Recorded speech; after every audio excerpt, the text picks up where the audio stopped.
আজ এক অনবৃত্ত ঘটনার সাক্ষী রয়েছেন সমগ্র ত্রিপুরাবাসী। সেটা অনবৃত্ত বললে ভুল হবে হয়তো। প্রতিক্ষণেই ত্রিপুরা রাজ্যের কংগ্রেস কর্মীদের উপর আক্রমণ হচ্ছে। আজ এই ঘটনার একটি অঙ্গ হিসেবে সুদীপ রায় বর্মন আগরতলাতে গিয়েছিলেন একজনের বাড়িতে, একজন লয়ারের বাড়িতে।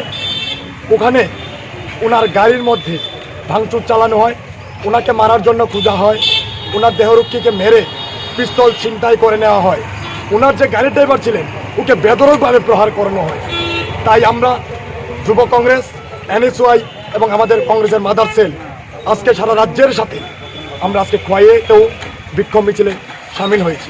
আমরা এই রাজ্যের অগণতান্ত্রিক সরকারকে হুঁশিয়ার করে বলে দিয়ে চাই, ব্রিটিশ আমাদের শেষ করতে পারেনি, আর বিপ্লব আর মোদী অবশ্য আমাদের চিনে না, আমাদের শেষ করতে পারবে না।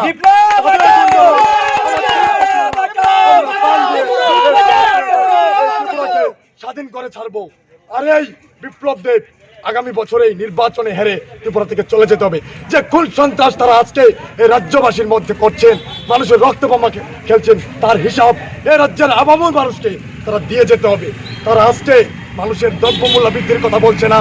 আজকে পেট্রোল লিটার 108 টাকা, চালের দাম থেকে তেলের দাম সবকিছু বৃদ্ধি। এগুলো না দেখে কিভাবে কংগ্রেসকে দমিয়ে রাখা যায়, কিভাবে কংগ্রেসকে দুর্বল করা যায়, কিভাবে কংগ্রেসের পিছিয়ে লাগা যায়, এগুলিতে ব্যস্ত আছে।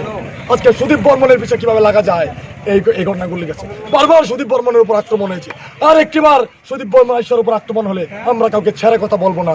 আমরা গণতান্ত্রিক উপায়ে ভারতের সংবিধান মেনে যে আন্দোলন করা হয়, রাস্তা অবরোধ থেকে শুরু করে পারলে সংবিধানের সামনে ধর্ণা, বিধানসভার সামনে ধর্ণা, সব ধরনের প্রস্তুতিতে ত্রিপুরা প্রদেশ যুব কংগ্রেস, তাহলে আমরা জেলা যুব কংগ্রেস এবং সকলেই সক্রিয়ভাবে অংশগ্রহণ করবে।